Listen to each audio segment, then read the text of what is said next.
opportunities, looking to challenge, wanting to take the shots, and pressuring the rest of the lobby. Hey, you want to win the Fortnite World Cup, you have to be beating players like this. You have to beat the Dubses, the Clicks, the Vivids of the world in order to get up there. And right now, Clicks is flexing, saying, yeah, I'm in first place. What of it? Man, after 6 games, 2 victory royales, one of only 2 people in top 10 with the 2, he's got himself that pretty hefty lead. I mean, don't forget, guys, it is top 6, so making their way into finals, so this is the cutoff point right here. But if we look outside of the Clicks' lead, right, 42 to 38, again, these points are still really, really close. Like I said, it's the difference 26 to 25th, popping a shadow bomb, waiting a half second before you rotate. Literally. Oh, actually, you know what I just thought about? This already qualified. Yep, you were going to say... Yep, bump one more down. It's all good. Yeah, so no worries, because at this point, really, like the one little spot with all of these guys here, as soon as one more match changes over, this whole thing is going to change. The leaderboard is so absurdly close. These are the moments that matter. This is where you will be able to cement yourself as one of the best of the best. And if you don't do it now, you won't be on that stage in New York City competing for your piece of the $30 million prize pool. Too bad we cannot compete for that prize pool, but oh well, only the future could tell. Now, ladies and gentlemen, Fortnite fam, thank you guys so much for tuning in with us. We are going to go to a break, so get up, stretch your legs, find a snack, use the bathroom. But don't get too far, because in 5 minutes, we've got more action. Don't get too far. See you then. Zeke, this is it. This is the last chance, all right? People need to know about this block party, all right? This is your last opportunity to get them involved, to get them hyped. Zeke, everyone's going to be there, all right? DJ Zeke's going to be there. DJ Sundown's going to be there. Everyone's going to be there, all right? The people are waiting. All right. You know what, man? I'm DJ Zeke. I don't need no card. But what you need to do is buy your tickets to the block party. Tickets are only $35, Fortnite fam. Listen, all right, June 15th, 16th at the LA Forum. Day 1, Creative Showdown. Listen, all right, Team Evolve built an incredible map. Spoiler alert, it's dope. Day 2, Celebrity Pro-Am. 50 pro gamers, 50 celebrities, all battling out for a $3 million charity prize pool. What more do you want? What more do you need? Fortnite fam, you need to be there because we are ready to party with you. Bam! What's up, Fortnite fam? Sundown here, and today we are going to talk about shadow bombs and their impact on competitive play. If you haven't had a chance to use the shadow bomb yet, it is a utility consumable that drops in stacks of 2, and you can carry up to 6 per slot. When used, the shadow bomb grants the user invisibility, move speed, the ability to double jump, and the ability to wall jump. Shadow form lasts for 6 seconds, but will remain active after that window until the user touches their feet on the ground.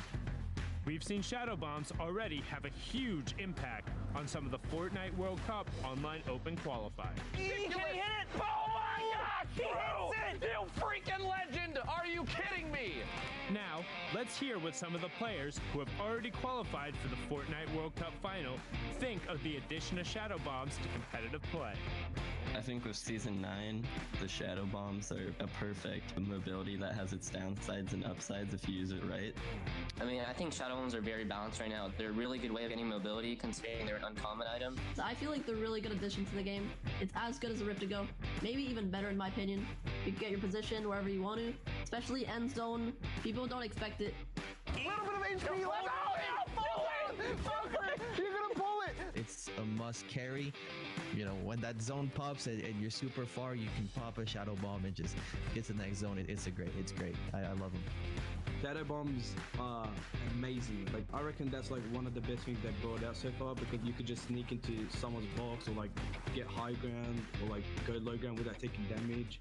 There's moments where people clutch up, like very end game, like they might not have mats. And the Mr. Savage play where there's a hill and he went up it with the shadow bomb, it was just crazy. They've got to go up the side of a mountain, and it's shadow bomb time. He's deciding to take storm damage. Yes. Mr. Savage! Oh my God! Oh my goodness! What a play! The best shadow bomb use I've ever seen. Mr. Savage M rising to the top of the mountain. Thank Thanks for watching, and hopefully you learned a thing or two. What's the best way you've used a Shadow Bomb? Send us clips using the hashtag Fortnite World Cup, and we'll see you guys on the battle bus. Or maybe not, if you're in shadow form.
Ladies and gentlemen, welcome back to the Fortnite World Cup Open Online Qualifiers. Week 9, the solos action has been fantastic through and through so far.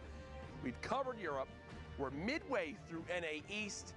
And I know you don't want to see me. You want to get back into the action. So guess what? We've got two great casters for you, Sundown and Monster D-Face. Let's get it. Here with my boy Sundown, and man, that leaderboard shaking up. Good to see Macwood up there. We saw him getting really close week again, and like you said, though, anything is in the air. Dude, it's so incredibly close. We've seen the semifinals, everybody kind of crunching up there, but let's get right on into the matches. I want to see how this all resolves and who gets those last 6 solo spots out of NA East. The action has been intense. The leaderboard is close. Use that hashtag Fortnite World Cup. Let us know who you think will make it out, because the leaderboard is changing every time a match finishes. And now we're on board here with Spook.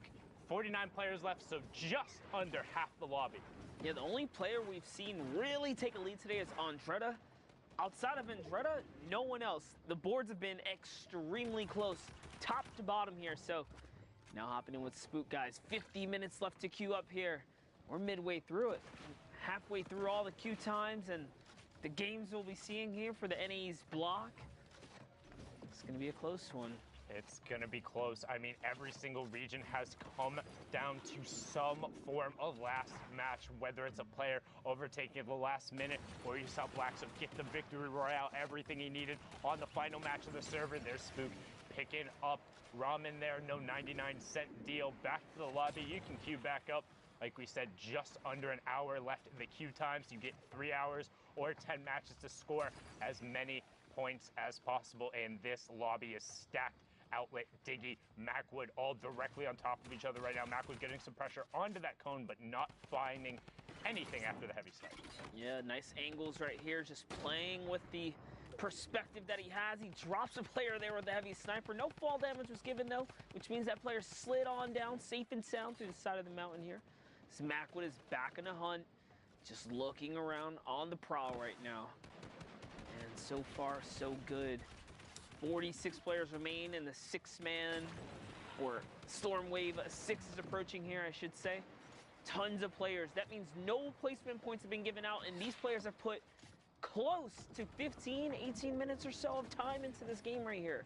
Yeah, so if you get knocked out before the placement threshold, that's going to be rough to kind of swallow in here. It's all about time efficiency. You see Roat taking over the Storm there. That is part of those new changes with patch 9.20. If somebody has been tagged in the past 60 seconds and they either self-eliminate, fall to the Storm, or fall to fall damage, you will get the Elim credit. Now you can see Macwood trying to get onto the edge of the zone, as we do have to rotate across the lagoon, so it could get awkward. You have Wrigley, who's in the second spot, the player who has been very much so coming up through these open matches recently. You see Percently also picking up an Elam there. Storm Threshold on your right-hand side. Macwood is 402 above it. What the Storm Surge does, since a little bit of a different mechanic, if players are being too passive, as Macwood, not passive at all, going for the no-scope Blainer of the year, misses it there. If players are too passive and haven't done damage, the Storm Surge will punish you, doing 10 damage per tick as that goes off until you either are above the threshold or you're eliminated. Just like that, Strep picks up Macwood. No antibiotics view there, but a nice Elam endpoint going over to Strep. Yeah, and this is it right here. I don't think we've seen as many ballers throughout the day, but my gosh, there are so many still in play. That's a big reason why there's so many players still alive right now, guys. The vehicles are out. Nice double shot with the combat right there. Strep connecting big time here. Someone comes out the storm. Kuros gets flicked on and taken out of the game. Back to the lobby he goes. And Strep finds himself at 29 points. Can he make it 30? That's 2 big shots. Up and over the top he goes. He still wants this one, but no, gets taken out by CWV. Saw FaZe Diggy there as well in the feed. There's a lot going on here, Sundown. Good job there from CWV, but Outlet is running that high ground down now, but took a ton of damage. There's actually a player directly above him who just lasered him. That was 150-0 in the blink of an eye. Now you have Neferux of Luminosity Gaming. We're inside the top 25%. Still up. Demo still up. Neferux still up as well. Outlet just got beamed. Neferux is going to edit out, pop the shadow, and get over to the far side. Will need to about face as he does get blocked into the player's build, opting to go around it and build just over. Nice little ramp for the separation. Fox picks up Vic Jesus, so he's going to go down. You see defensive traps put in place by the player next to Neferux. Tech gets K's, and we're getting closer and closer to top 15. Fox is now out. Oh, double edits, and he got it. Demo's in. Oh, he gets both of them. Shaz and Demo go right down. The combat, the fire rate. And it gets him into the top 15, and it gives him a shadow bump. That is a massive 4-point swing and could potentially end up being more